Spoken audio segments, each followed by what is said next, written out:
4 days after Republican Representatives Marjorie Taylor Greene and Paul Gosar spoke at a white nationalist conference down in Florida over the weekend. Gosar, I believe, appeared via video. He wasn't there in person.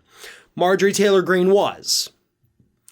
And 4 days after those speeches took place and had been widely reported on being there at the white nationalist conference, finally, Republican leaders decided, we better say something about this and say how much we do not like it. And oh boy, did they let it fly, right? Super tough talk coming from Republicans. Like Mitch McConnell, who said, there's no place in the Republican Party for white supremacists or anti-Semitism. Ouch.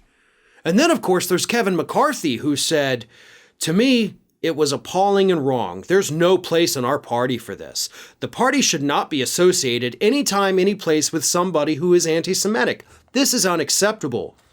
Ooh, knockout punch, right? What about GOP chairwoman Romney McDaniel? Oh, she had some words too. White supremacy, neo-Nazism, hate speech, and bigotry are disgusting. They have no place or home in our party. Wow. So you could only imagine, right, after these very strong statements saying they have no place in our party, how amazing it was when these leaders then came out and officially kicked Paul Gosar and Marjorie Taylor Greene out of the Republican Party. Except that didn't happen.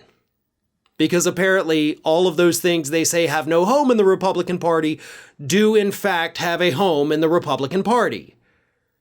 And with Gosar, this isn't the first time he's had, problems with being tied to white nationalists.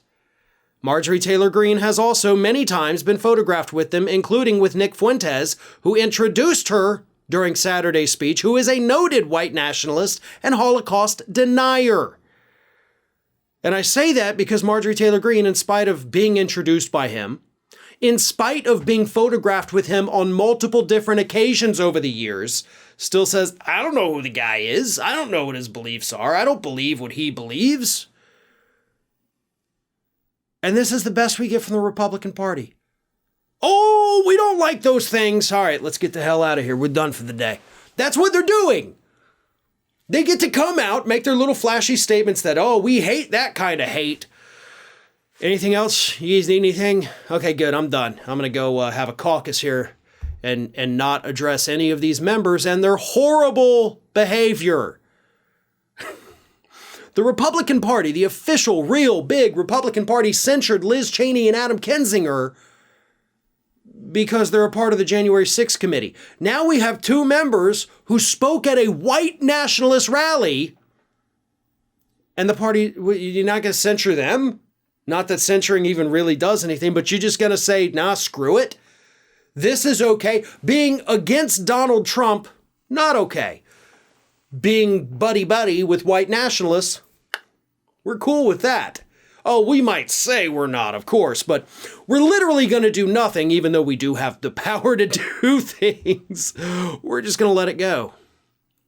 Technically, Kevin McCarthy would have the ability to expel these members from Congress. All he would have to do is go to the Democrats and say, okay, you know what, you guys, you win this issue. Let's vote to kick these out. I can whip up enough Republicans to get us over the threshold to vote these guys out and bar them from office. Actually, it wouldn't bar them from office in the future, just bar them from the rest of their terms. So he could do that. The Republican Party could censure them. Really, the only one who can't do anything about it is Mitch McConnell, right? Because these are House members, so it would be Kevin McCarthy. They're Republicans, so it would be Romney McDaniel. And they're doing nothing. Again, literally doing nothing other than, oh, we've got some strong words for you, and that'll show you. Until it happens again. And then you come back out with your strong words and you do nothing about it, because those things do have a home in the Republican Party. The problem is you wanted to keep them locked in the basement where they've always lived. You knew they were there. You fed them. You cared for them. You went down and you'd pet them. But the public didn't know they were there. That's what you're really mad about. Not that these people are palling around with them, but that the whole Republican Party was exposed as effectively being okay with these people being in your party. Hey everyone, this is Aspen. And did you know that for the low cost of $0 per day, you can subscribe to the Fair and Balanced YouTube channel? We also encourage you to like, comment, and share, but again, click that subscribe button and help Aspen not be so grumpy.